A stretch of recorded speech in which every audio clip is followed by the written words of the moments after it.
right, everybody. Welcome to the call. This is Marcos here, and I've got Dave Johnson here with us. I actually wanted to use the other camera, but that camera I think will work okay. Can you see me okay, Dave? I can. How you doing, man? All right, doing great. All right, so let's see here. Let me bring this down a little bit.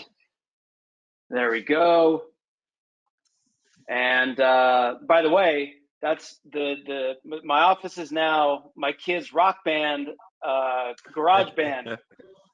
So I got the new set of drums. Yeah. So the kids come in here when I'm not here or when I'm here, and and they're trying to put a whole band together. Well, hey guys, while you're sharing showing franchises and selling franchises, the kids are doing their own little Aerosmith thing in the background, huh? Yeah, it's kind of cool because as we're talking about the franchise, if they get good enough, we could have a little background music while we're talking about the business. There it is, man. So that'd be kind of cool. Hey everybody, thank you so much for joining us. Appreciate your time. We know that ever since COVID, there's been a tremendous amount of webinars that you get invited to, and this is one more. We want to make this special for you guys. This is just and as you can see, just more of an intimate conversation. Myself and Dave Johnson here about Amada Senior Care. And if you're on this call, it's probably because you've heard about our business. You're wondering if this might be the right business for you to look into. And so we like to do these calls every once in a while to give you an inside view into the lives of one of our franchise partners. So Dave, are you ready to get started? Yeah, let's rock it. All right, let's do this. And so for those of you guys that are joining us, if you have any questions, please type them into the question box of the GoToWebinar panel. That's one way for you to ask a question. Now, what you can do is you can ask the question now, and we'll make sure that we cover it as we go through this. Or if you have any question that pops up, you can go ahead and ask. The other way that you can do it as we go through this call is you can raise your hand. So there's a raise your hand feature in the GoToWebinar panel where you raise your hand and we can unmute you so you can ask a question live as well. Both ways are great for you to ask any questions. And this call is really for you. It's for you to be able to get more information about Amada, find out more about Dave and his journey. So let's see here. And let me make sure that I'm sharing my screen with you guys and that we are recording. We are. And so, Dave, I know that we tell all the folks that inquire about Amada that a lot of our franchise partners come from medical device and pharmaceutical sales, and so do you. So will you give a little bit about your background and what you were doing before you found Amada Senior Care? Yeah, sure. So I started out in medical supply sales with Cardinal Health. It was more of an inside role just after college.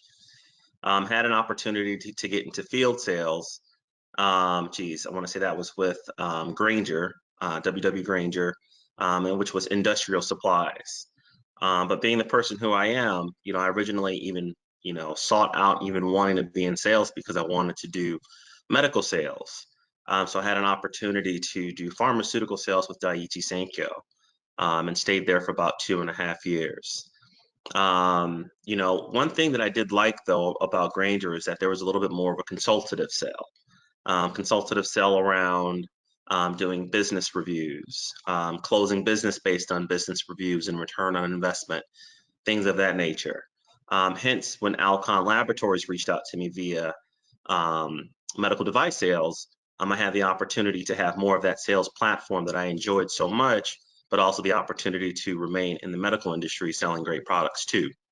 And that's what led me to Alcon Laboratories, which is where I had ended my career there. I want to say just July of 2021. So I'm coming up on a year of 100% being with Amada Senior Care.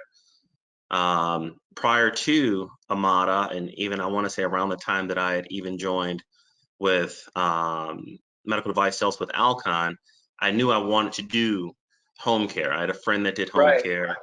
I want to say he was just south of me. He and his wife were doing substantially well. They do a little bit of non-medical and medical. But now Illinois has actually a memorandum at the time where when I got my license, they were only giving away non-medical licenses. So that's what I got at the time. but I still had one foot in, one foot out of the home care industry. Did okay, but there were also times where, considering that the bulk of my business was coming from medical device still, as it relates to profitability per se, I would get pulled back into corporate America where I would have 2 feet out and 2 feet in of medical device. Right. So, I want to say it was the year, the end of 2019. I started putting more emphasis into my general home care business, Hmm. which is Life's a Peach Home Care, still is Life's a Peach Home Care, DBA Yeah. Amada And Senior Care. and by the way, so this I think is really interesting, guys. So Dave, you were doing both. You had your full-time job and you had your home care company. Yeah. You had them both at the same time, and you were Hmm. kind of living in both worlds. So Yeah. so, but pause that for a little bit. Would you recommend that? Is it possible as you're launching Hmm. to sort of do both at the same time? Keep the day job, open the business, go through licensing, and kind of moonlight and do both at the same time. Were you, what did it work out for a little bit? Absolutely. I mean, if you're in sales already, you're in the field, you're flexible, you're not going to an office. With that regard, as long as you can be that sales rep in the field, you don't have to see you don't need a lot of contacts to be successful in home care. You just need the right contacts to be successful in home care. Contacts meaning if that's going to be a rehab facility, a hospital, a social worker, and just an area of business that you were just very familiar with and you built a relationship with. If you can have a relationship, if you already have relationships with hospitals and social workers and discharge planners, that's huge for you. And I say that because as long as you have a wife, a husband, and or just an office advocate that can handle the day-to-day operations, it's unbelievably feasible. So with me, I didn't have anyone to do the day-to-day operations at first. I mean, I would be in between an Alcon sales call, a Life's a Peach sales call, and or Amada sales call, between stopping at a Starbucks to interview a caregiver, Yeah. between doing a client assessment all in one day, between picking up some marketing material and dropping it off. So I did Yeah. it all by myself at one time. And the one of the benefits I say with if you're able to do it all yourself is you get to really understand your business and what you would do differently, and or it gives you an opportunity to develop processes that show efficiency and effectiveness.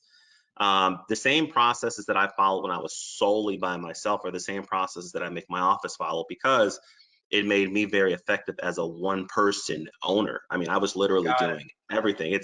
And if you don't have a process in place that you can follow on the different spectrums of the business, you're just going to run around and pull your hair out because there's just so many Yeah. pieces of the business. But long story short, to answer your question, do I recommend it? Absolutely. Do I recommend someone just going in all by themselves? Not necessarily. I was crazy enough to do it. Um, Uh-huh. I do recommend, if you have your wife or if you have your husband and they're able to step in and give you that helping hand as it relates to day-to-day operations, it's unbelievably achievable. The sales part is not that tough. It's literally not that tough. And I'm going to tell you why the sales part is not that tough. Hmm. Uh, when I was with Life's a Peach Home Care, well, still are with Life's a Peach Home Care.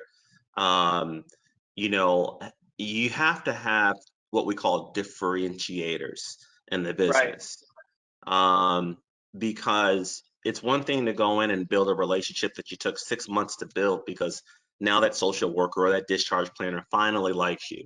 But there's not a lot that really differentiates you. And one thing that I used to say, which is like the golden thing of never saying, is my caregivers are better. The reality of it is that your caregivers are never better because your caregivers just usually don't just work for your agency either. They work for That's multiple. right. So, but So how you, let me pause you there. So that used to be the big differentiators. You would maybe before Amada, I don't know, that you would yeah, say so yeah, that caregivers, but and we talk about that a lot. That is true in Illinois. It's true in California. It's true in Arkansas. It's true yeah. anywhere. Caregivers are not going to be your differentiation, right? Exactly, exactly. Yeah. And they're not. And don't get me wrong, even prior to Amada, I had made some of my own investments and different platforms where I've invested $1,000 here, $1,000 there, and have received training on how to make my business more successful as it relates to Wow. developing what we call differentiators. Right. And you know, and don't get me wrong, the trainings that I went through were very spot on, because a lot of what I was taught there were the exact same things that Amada taught per se. Hmm. And you know, but the kicker is that if you still have one foot in and one foot out, it doesn't matter what you know if you're not, you know, applicable and, you know, actually implementing what you're learning. Yeah. Because here I am finally implementing what I've learned, you know, per Amada, which a lot of those top differentiators are long-term care insurance, you know, veterans aid and attendance. When you can go in and talk about, you know, decreasing hospital readmissions and having a process behind that with practically any single referral source, whether that's a doctor, whether that's a social worker, whether that's a discharge planner, whether that's a hospital, whether it's a home health, whether it's hospice, they're all working towards the same goal, which is keeping families out of the hospital. When you can go in and talk that language, they immediately start listening to you. So I didn't know what veterans aid was, right? I knew what long-term care insurance was somewhat, but I didn't understand the entire lingo, nor was I taught, believe it or not, was I taught to even take on long-term care insurance solely and be Wow. reimbursed on my behalf. Believe it or not, Right. the state of Illinois, hopefully there's no one on the call, but the state of Illinois, there's a very nice young lady who comes out and she audits you to Right. see whether or not you're going to get a license. And believe it or not, one of the things she told me is if you do take insurance or long-term care insurance, make sure that the family is reimbursing you directly and don't take the dividends, you know, She directly said that on. to you. She said Wow. that because, well, the reason that she said that is because she's heard horror stories from many, Yeah. many, many home care companies who are doing the assignment of benefits and taking the dollars directly onto them versus getting reimbursed from the families. And the reality of it is if you don't have a streamlined process to do so, you are going to get intimidated from it, right? Yeah. So I get off track there a little bit, say, because long-term care insurance is probably one of the biggest differentiators. And if it wasn't for Amada Senior Care, I wouldn't even understand how to talk the lingo, Yeah. let alone, you know, decreasing, you know, having conversations around decreasing hospital readmission. I didn't talk that lingo. So what I'm getting to is, again, is, you know, in some events where it took me 6 months to build certain relationships in the sales arena when I was, you know, and just Life's a Peach Home Care by myself, it took me one sales call, getting in front of one person one time and talking the lingo, and I walked out with a referral almost every single time. Literally. And if I'm not walking out with a referral, the 2 or 3 individuals I'm presenting to, they're already discussing like who they think they have for me, whether it's because they're a veteran and need more help and they're receiving only 9 hours a week from the VA, but we can probably get them veterans aid because I've already demonstrated that there is a maximum in asset. They can have their first home, first car, etc. And they're like automatically thinking about like 3 or 4 people that qualify, you know, Wow. or if I'm talking about lead with long-term care insurance. So many agencies steer away from long-term care insurance, but when you're Amada, you don't steer away from it. You actually market long-term care insurance. That's You know, right. there's no other agency that's marketing long-term care insurance and being claims advocates for those that need help. And a little story behind long-term care insurance is because typically even families are trying to access these policies by themselves, and Right. you're practically in tears. So for you to have a one phone call, a one in-home assessment when doing a policy review with some of these family members, that is the icing on the cake, because now you've been able to not only win the family over and they're now going to use your services, but now they're hooraying you with the referral source at whom referred them to you. So now that referral source is thinking about you every single time they have a long-term care insurance claim, because there really isn't Right. anything that you can't do with it. And we have our process behind that. It's a secret sauce that you guys can learn more about it if you ever join. I can't tell you now though. Now, But and a lot of people actually just joined us a little bit late, and so just so you guys know, we're here with Dave Johnson, who is an Amada franchise partner in Illinois, Northern Illinois, we could say. yeah, And it was very special about Dave is Dave actually had his own home care company before Amada Senior Care. And so we were just talking about how what was really the difference between having his own home care company to then becoming an Amada franchise partner and the differentiations that Amada uses. And it might be kind of confusing to you guys because we just talked about the fact that a lot of companies out there say that their biggest differentiators is their caregivers, that they have a monopoly on love, that their caregivers love more than anyone has ever loved, and they are the most trustworthy person who's ever lived also, right? They got to trust them. And the problem is that everyone says that. And so what we're talking about now is the fact that one of our biggest differentiators is long-term care insurance policies. And these are policies sold by companies like Genworth, New York Life, MetLife, Bankers Life, and Casualty that anybody can buy that covers caregiving. And I hear numbers around throughout the country, Dave, that about 15% of the U.S. population over 65 have long-term care insurance policies. Now, sometimes what people say is they go, well, okay, that's not a lot of people. So if you're telling me that one of my differentiations when I go out to start my Amada Senior Care is going to be going after people that have long-term care insurance, how has that been for you in your market, the ability to target what could be a very small number of people? If it's only 15% of people over the age of 65, is there enough business out there in that segment? There's more than enough business. The reality of it is you have to make the community aware that you understand what long-term care insurance is. And honestly, even when dealing with some of the social workers and discharge planners, they're not familiar of that being a hot topic. You know, a family may say they have long-term care insurance. They're like, okay, great. Well, you can't pay for this service with long-term care insurance, you know, They're told that it yeah, doesn't work for that. right. So now that gives you an opportunity to educate our communities that, you know, if you hear a family member saying that they have long-term care insurance and they need home care, that's a golden ticket for not only us, but it's more importantly one for them because we understand how to educate and navigate the claims process. And it's huge. I mean, there's more than enough opportunity as it relates to long-term care insurance. What I will say is, you know, my staff and I actually just had a meeting yesterday. I think we're at like maybe almost 50% long-term care insurance, and we're aiming to get even higher. 50% of your clients, Yeah, 50% of your clients today pay you in long-term care insurance. That's absolutely. huge. Wow. And don't get me wrong. I don't steer away from private clients at all. Right. You know? Right. The great thing about long-term care clients is they're probably not going anywhere anytime soon. And fortunately, a lot of the seniors that have them and need to use the plans right now, they have what's called an unlimited long-term care insurance policy, where Talk it's about that a not like, little bit. Yeah. so unlimited long-term care insurance, you know, you have what's called a lifetime benefit in long-term care insurance. Your Mm-hmm. lifetime benefit could be $250,000, it could be $500,000, it could be $1 million. But I'm running into quite a few people. In fact, I just purchased a policy myself, an unlimited policy, maybe 2 months ago. And the unlimited basically means that, you know, let's say your benefit is $10,000 a month. That's a good program. And let's say it's $10,000 a month. You go 1 year, it's $120,000 for that year. You go year two, it's 240,000 that you've used up now. You go year three, it's 340,000. But let's say maybe you can't get to 360,000. Let's say you can't get there because maybe your lifetime benefit was only $250,000. Well, Right. once you hit $250,000, and if you don't have what's called a restoration of benefit rider in your policy, meaning you wait 6 months or 90 days, whatever it is that's in your rider, that means your benefits don't restore, meaning going back to full, and pretty much you've Right. exhausted you've exhausted all of your long-term care, and now either you have to deal with Social Security, you know, Medicaid, or whatever it may be.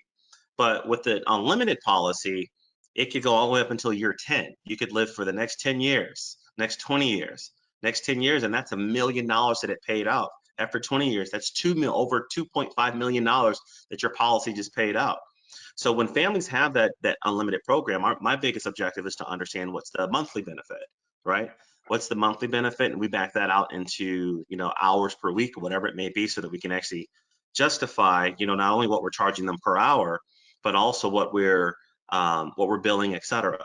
One good thing about long-term care insurance is, well, two good things is we actually charge a little bit more for long-term care insurance. I actually just learned this Right. from one of our partners, Ken Jensen. He's in another territory, but he's the #1 franchise in the United States of America for Right. Amada Senior Care, and they lead with long-term care insurance. But the reason that you charge a little bit more to your clients for long-term care insurance is because there is an administrative piece to it. So instead of your rates being $32 or $35 an hour, your rate may be $40 an hour. So that's giving you a lot more cushion, right? That's giving you a lot more profitability, right? But there is an administrative task to it. But the great thing about having that long-term care insurance piece to your business is, I don't know if you guys have seen, I got a boat myself. I have 2 boats, and I'm paying $7, $8 a gallon on the water, right? I can't even find chicken wings and chicken legs in the grocery stores anymore. It's Gas prices crazy. are going up. I mean, vegetables are insane. Everything, you can't even find things on shelves. So what we're getting to with the housing market and everything else, I think we're slowly getting into a recession, frankly. I was a real estate investor years ago, and that's something that I think that we're slowly getting into. And the great thing about long-term care insurance is that it makes you bulletproof to a recession. Recession, the first thing that people start thinking about is where they're going to save money. I just got my eyes checked today, and actually I used to work for Alcon, of course, so it's actually one of my old customers, which is now my doctor. And I asked him, I said, well, how's business going? And he says, business is, it's okay, it's up and down, but he says, I can see more people coming in for exams but holding on to their money, meaning that they're not upgrading. Oh, They're not yeah. upgrading their spectacles. They're not, they're kind of dragging their contact lenses out, even though they shouldn't. It's not safe. Yep. But the reality of it is he said it himself, that in the eye industry, you can tell that, sure, exams are up, but people that are actually spending their cash to buy lenses, et cetera, are down, right? So the greatest thing about long-term care insurance is that it virtually makes you bulletproof. It makes you bulletproof to the market. It's something that you can control, because with the Amada process and the Amada way, you understand what you're walking into before you even take a client on that has long-term care insurance. And it gives you an opportunity to specifically plan a plan for that specific client so that you can roll out the full long-term care insurance plan with them. And frankly, I wouldn't be able to do that if I was just with Life's a Peach Home Care, which is my original business. But now I'm with Amada. I mean, I knew not much about long-term care insurance, just like I didn't about veterans aid and attendance. And quite honestly, if I hadn't joined Amada, I mean, I wouldn't be where I am today, to be honest with you. I wouldn't have 50% of my business in long-term care. I'd be looking for private clients or signing up for, state pay and waiting 7 months to get paid by them or whatever it may be, you know. Yeah, yeah. And I think it's and I know, guys, that this is a lot of information that we're throwing at you. I think that the important thing to think about is in the home care industry, and you can do this yourself. Go and Google, find a caregiver, or I need a caregiver in your market, and challenge you to, as a customer, to try to tell company A, B, and C apart. Like, which one of these companies should you use? And it's really hard, not just for the clients. It's hard for the clients to find out which one they should use. It's hard for referral sources to figure out, why should I use this company or that company? They don't see the difference. So, And I and think I'll it's tell one you thing. this. Oh yeah, yeah. So that's another thing. I had a sales meeting with a referral source, a new referral source on Monday. Have a follow-up meeting with them on Thursday morning with the Breakfast Thursday coming up. But they use a home care agency locally, and they give a lot of business to this home care agency, and they don't even like the home care agency, right? Yeah. They're using this agency. They're using this agency because, for one, their prices are a little bit more affordable, and they have Uh-huh. caregivers. So, when you're going through this whole employment constraint with caregivers, other businesses, whatever it may be, believe it or not, in this market, you can market yourself as just having caregivers too, right? So you're looking at, what are the differentiators? So you understand long-term care insurance, you understand other financial aspects, and there's 2 or 3 other ones that you'll learn once joining Amada that you can utilize towards helping your seniors get financial sustainability with their business and with their caregiving services. But one other big thing that Amada teaches is caregiver recruitment and retention. So I just hired a care coordinator that was previously with Comfort Keepers. So she was with Comfort Keepers, and she said they would have Indeed ads, they would have this ad on this site, whatever it may be. They couldn't pay to get caregivers in there to come in and apply for positions. To be honest with you, with the Amada way and the way we go about it, I want to say Heidi was the one that kind of walked me through it when I first started doing it. We get caregivers. We know how to get caregivers at Amada. If we're struggling with getting caregivers, I guarantee you that other competitors are struggling more because they're not following our process, what it takes to get caregivers.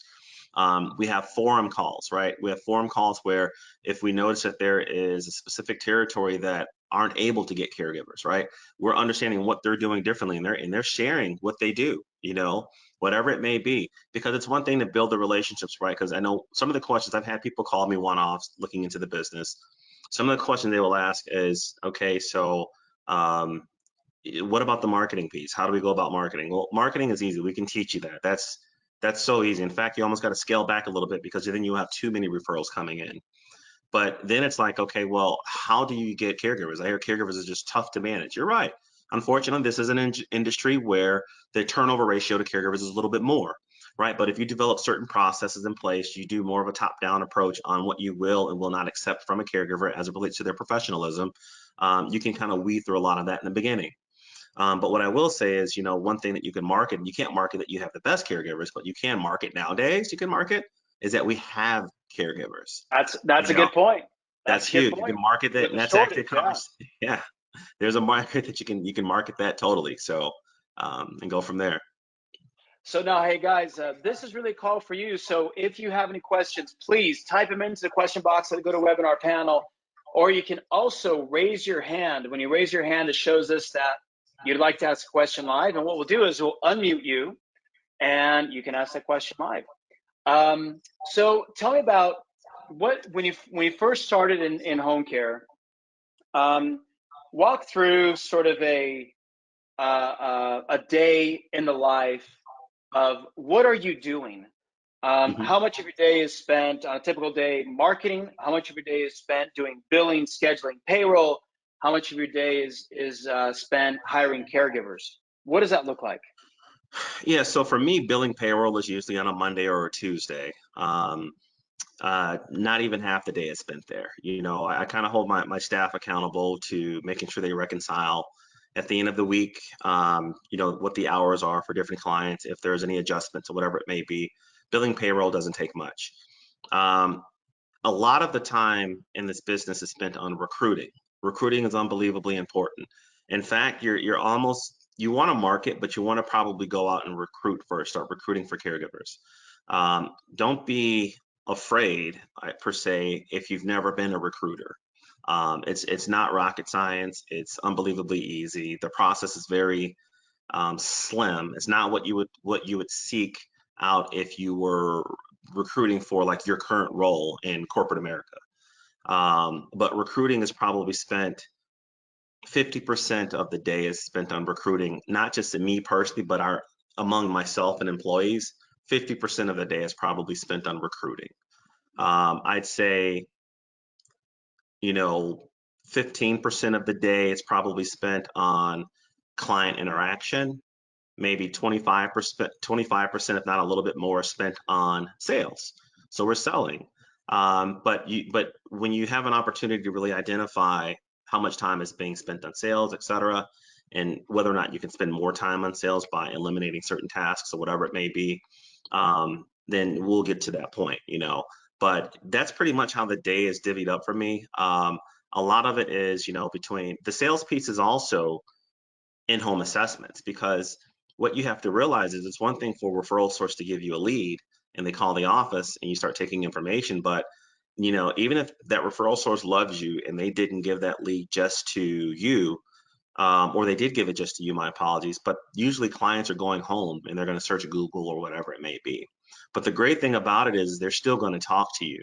So when speaking to the clients, I think it's a lot of that consultative sell, which is what my background is, quite honestly. It's really understanding what their needs are, right? And it's just taking that extreme consultative approach, quite honestly. And that's how I honestly win them over, because when you're listening, you're understanding what their general needs are and not just selling because we have great caregivers, we can help you with long-term care. The thing about Amada is you go from having no differentiators, me by myself with Life's a Peach Home Care, but then you go to having, a ton of differentiators, and you have to know which ones to use and when, But the reality of it is, a portion of the day is definitely divvied up between, a lot of it is recruiting, right, for a total staff.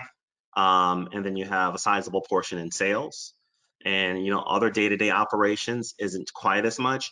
And what I will say is you may find yourself in the beginning dealing a lot more with operations. You may only have 10% of your actual day-to-day being on sales because you're finding yourself having to move caregivers around in schedules. You know, you didn't Right. realize that wasn't a good fit for that client, that wasn't a good fit for that caregiver. You're going to get possible client complaints, you know, because you're new to it, right? Right. Um, Right. Amada can't just say just follow this because every area is different, you know. You know, if I go to the south of me, and which is Jenny Novi's territory, and let's say it's you know, I had clients down in that area in Skokie and Evanston before in the past, and those clients are very wealthy, but the wealthier clients are a bit more tougher to deal with too, unfortunately, sometimes. Uh-huh. Yeah. For me to say that collectively. Yeah. Yeah. Um, so, you know, it just varies on the types of clients you're dealing with and how to make them all happy, you know, along with referrals, the types of referral sources you're dealing with and how to make them all happy. So the day can change as it goes, but you know, when you identify to yourself, okay, well, I'm spending a lot of time here, I'm spending a lot of time there, I would like to spend more time in sales. You kind of have to look at your process that you're following. That's why it's always critical to follow some sort of process in recruiting, in operations, and scheduling, and sales, because that way you can kind of divvy out your bottlenecks and see exactly what you should be doing differently so that you can get more time elsewhere. So you mentioned that percentage spent on sales, and I know that some of you guys who are on this call come from medical device pharmaceuticals, like David did, and but let's assume that you start in a territory and you have no referral sources existing. Mhm. You're just starting from scratch. You have no relationships. And in fact, it's probably a good thing to think about, because even the relationships you may have today may not be the type of relationships that are going to refer you business. So I Yep. know that even medical device pharmaceutical folks who have joined us, they're a lot of times starting from scratch. So Monday morning comes around and you're going to go market. Can you talk about what would be one of those referral sources that you would go after? And maybe in a progression of, okay, well, you go see this referral source and you may not get a referral that day, right? There's that cadence of going after the referral source. Talk a little bit about what is that like? How do you build those referral Mhm. sources? Yeah, so I mean, the first referral sources that I would probably go and talk to are home health. Home health and hospice. Sometimes it's one company, sometimes it's two company in one. Um, I would definitely talk to home health, and when talking to home health, I would first try to not refer to, but build a relation with the marketers. So the marketers are the individuals that are actually out in the field, and honestly, those are the ones that are in the clients' homes every single day, that are bringing the business on, and they're identifying if the client needs OT, PT, nurses coming in, whatever it may be. And they also identify whether or not it's going to be a home health visit or a hospice client or whatever it may be. So the great thing about that is with the marketers is they also know that that client's already requesting that they need more help. They've identified if that client has long-term care insurance, if they're a veteran, and a number of things. But it's just an easy in to develop conversations with the marketers. And how I kind of develop conversations with them too is I tell them, you know, hey, you know, we have clients, which you may not have clients at the moment, but we have clients that ask about, you know, that they're going to rehab, you know, they have to have a surgery done. And when they come home, they're going to need home health. Oftentimes we don't have anyone to send them to, you know, we kind of go on Google and search. So what would be the process on sending you referrals if we need to, you know, not to say they come often, but what would be the process on sending you the referral? So I would kind of spin the relationship in that demeanor, um, where it's not just what I'm receiving, but it's also how I can help you. And I also set the tone that it's not that I can send you a ton of referrals, but I can send you one or two here and there, you know, because I am growing myself.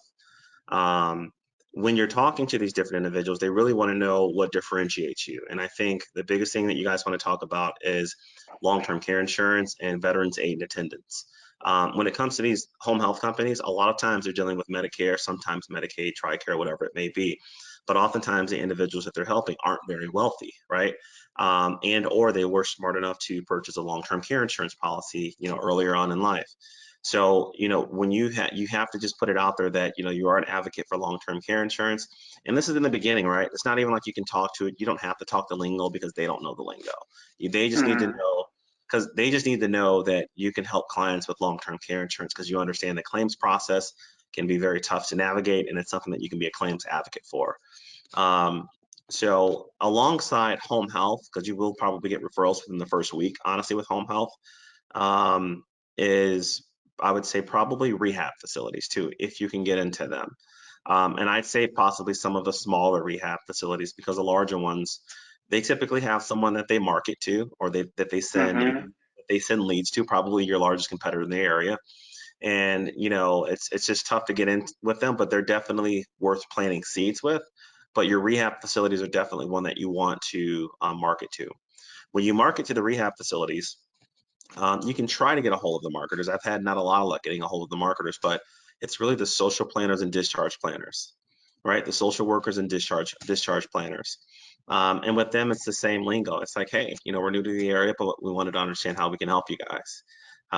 We understand that we've had clients that have left your facility. They found us on Google. Do you have anyone that you actually refer to? Sometimes they don't have anyone that they refer to. Sometimes they feel that they've been burned by so many different people, right? So Right. again, it's fact finding and it's consultative approach on. So what happened in a perfect world? I mean, what happened in your past relationships with home care companies? What did they do? What could they have done differently? I'm new, and I'd like to tell you a little bit more about my business too, but I'm new, but I'd like to also know what can we proactively not do, right?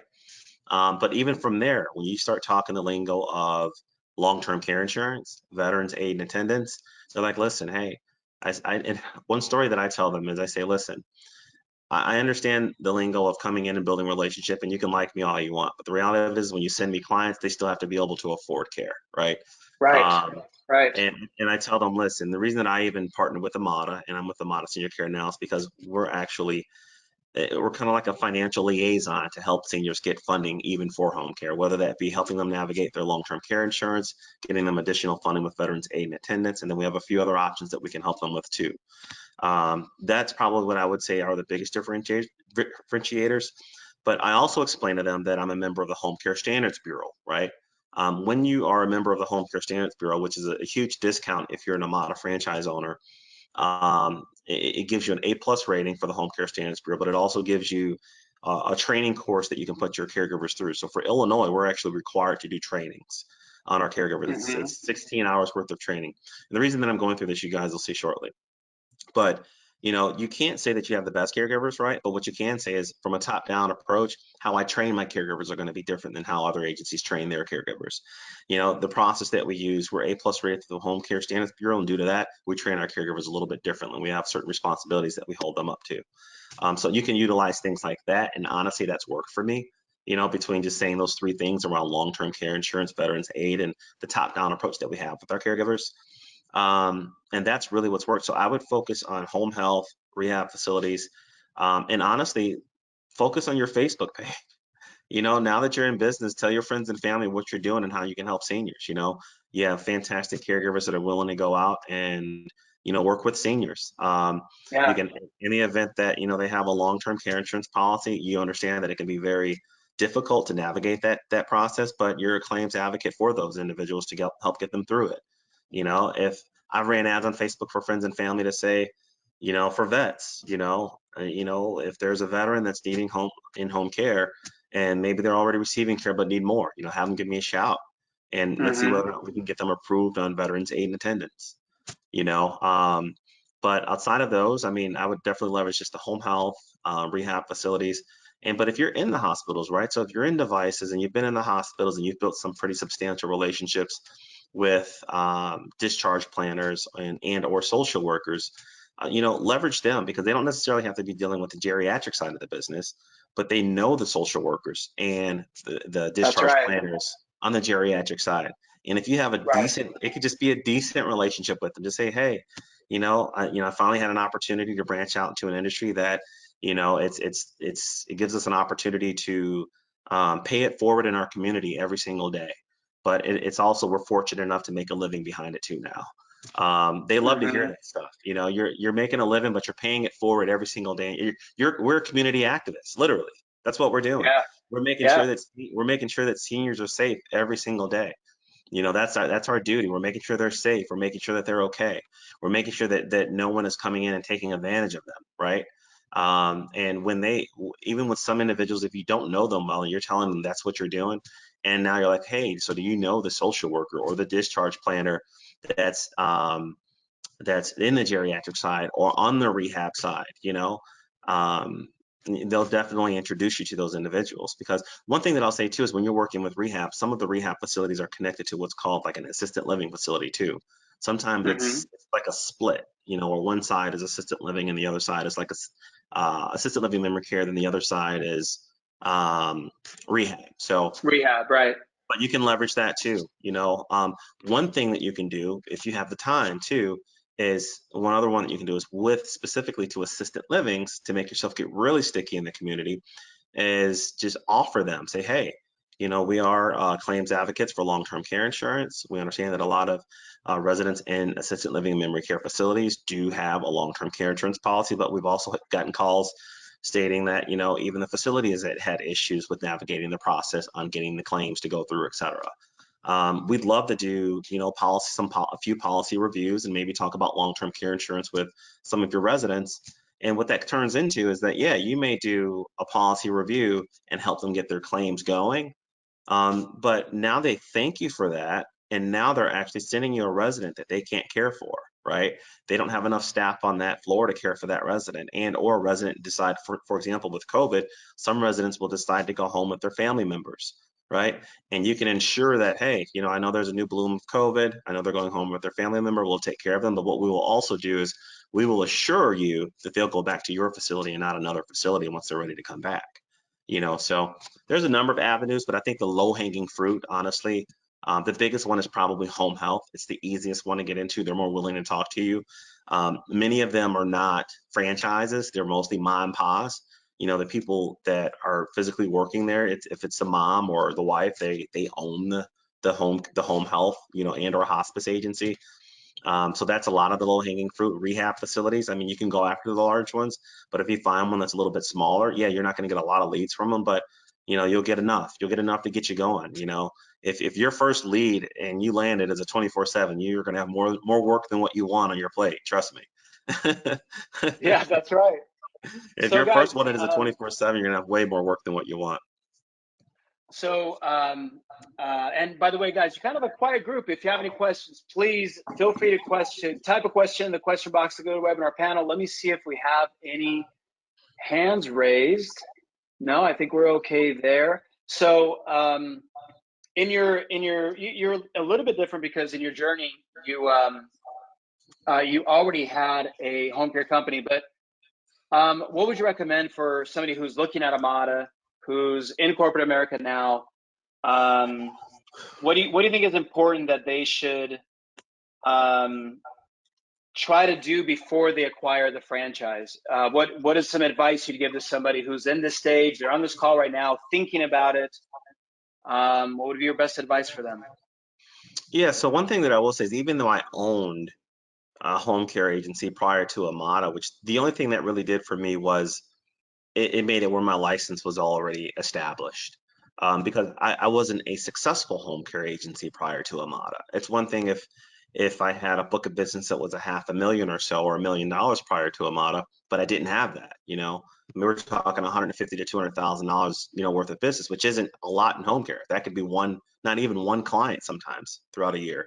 Um, so, and I say that to say that don't be discouraged because you're saying, well, this guy had an agency already. It's almost irrelevant. The only upside I had to that is that I already had my license and I didn't have to wait that process for a license because with Amada, I want to say we finished the Amada U July. I want to say August 8th, if not mid-August. I gotten 2 referrals because of Amada, and that was because of my partner Dan. Dan, who's just southwest of me, he's in another territory, the Barrington territory. He had already sent me, you know, because now it's my territory and it's no longer no man's land, and he's abiding by his contractual agreement. He sent me a 24/7, and then he also sent me a 40-hour-a-week client. So Wow. to start out the gate, I got 208 hours a week. I mean, Jeez. that's $35,000 a month to start out the gate. You know what I mean? And that's due to a franchise owner abiding by the commitment that they made to That's Amada. pretty So cool. what I will say is with Amada, and this is actually something that I talk about when I sell too, when I sell in the field, as I said, well, the difference between partnering with Amada and another home care franchise is that our franchise partners and myself, we actually speak to one another. We're not Yeah, competing that's with, true. That's right. we're not competing with one another. We're talking on the phone, we're texting, we're sending leads back and forth. We're getting together, annually, outside of annually, we're getting together regionally to speak to one another, ideas of what's working in the field. That's something that I market, is because they hear other franchise owners complaining of, the other agency partner, crossed the territory Yeah, lines in my field, yeah. blah, blah, blah. And the reality of it is the reason that I say that we speak to one another is, I said, because listen, that actually increases my book of caregivers. Because if Mm-hmm. I have a shift that I can't fill because I didn't have a caregiver in that area, or you want me to start 2 days after you just signed the contract and I don't have the caregiver, I can call that Amada agency and they'll help me, you know. But long story short, to do your due diligence, it's really to reach out to people like me, other Amada agencies, and see what made them choose Amada. If they could go back, would they do something different? Would they do something different? Um, you want to do your due diligence, and when you're looking at different territories, you want to know exactly, okay, well, what's the census in the territories? What's the mid population as it relates to seniors? The median income in that area. You want to do your due diligence and maybe look up how many hospitals are in your territory, right? Mm-hmm. Maybe if you don't have as many hospitals, then you can negotiate with the other gentleman on this line here, or Tim Valencia, and see if they can Right. add another town that has another hospital in it. Uh, You want to look at some proverb areas to see, is your territory just full of just wealthy individuals? Because that's not all good either. You want to right. mix. Typically you're not going to have very wealthy caregivers, and you got to have people that are on the outskirts that can come in and work for you. And the driving is going to be horrific because now gas prices are up.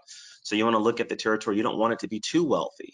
Mm-hmm. But you really just want to do your due diligence in knowing that the business is there. You want to know that you have enough assistant livings there, that you have enough hospitals there, that you have enough rehab facilities there. And you could probably think and say, okay, well, what's enough? If you have 3 or 4 hospital systems, that's probably more than enough. If you have 25, 30, maybe 40 assistant livings, and 40 is probably a lot honestly in a territory, that's more than enough. If you have, honestly, if you have, shucks, maybe just 10 rehab facilities, it ain't got to be a lot. Yeah, That's probably not even 10. You can have 5, you can have 6 in your whole yeah, territory. yeah. It doesn't have to be a lot, but you want to have, 3 or 4 of them, because and you want to know who your competitors are. See how many competitors are in there, but don't get discouraged because you say, okay, well, my territory goes from point A to point B, and it's myself and 200 other agencies. Doesn't Yeah. matter, It's because it's all always about like it. that. It's all about a Every different. single territory. Yeah, it Yeah, doesn't matter. It's all about a yeah. differentiator. There's so much business to go around. Like seriously, it's unbelievable. One thing that I'd say is too is, if you guys do end up wanting to come on, is I think online presence is a lot, and Amada's taken some steps as it relates to, how our online presence looks, and it takes for you to want to take the commitment to invest into Googles and other things of that nature, because what you have to understand is, yeah, you're marketing, but to get the biggest bang of your buck from it too, is you have to make sure that your online presence is good too. Hmm. And I'll be your first review. Just start it up, That's awesome. That'd but be really that's it. nice of you. And Dave, and that's really generous of you. You just said, reach out to folks like you. Are you okay with folks on this call to reach out to you and have a one-on-one conversation? Sure. Yeah, absolutely. That's really nice of you, man. I appreciate that. Well, guys, we're just about in an hour. So, Dave, thank you so much for spending this time with us and giving Yeah. freely of your time to these folks that are thinking about Amada Senior Care. For those of you who are on this call, thank you so much for hanging out with us. If you have any questions after this call, reach out to Tim Valencia. All of you guys know Tim, and you get emails from him. You have the phone number there. You can always reach out to him via text, via email. The guy never sleeps. Reach out to him and continue going through your discovery process. Dave, I can't thank you enough for doing this, man. Thank you Yeah. so much for your time. Not a problem. Not a problem. Thank you. Good luck, everyone. All right, guys, we'll leave it here. Thank you so much, everybody. We'll talk to everybody soon.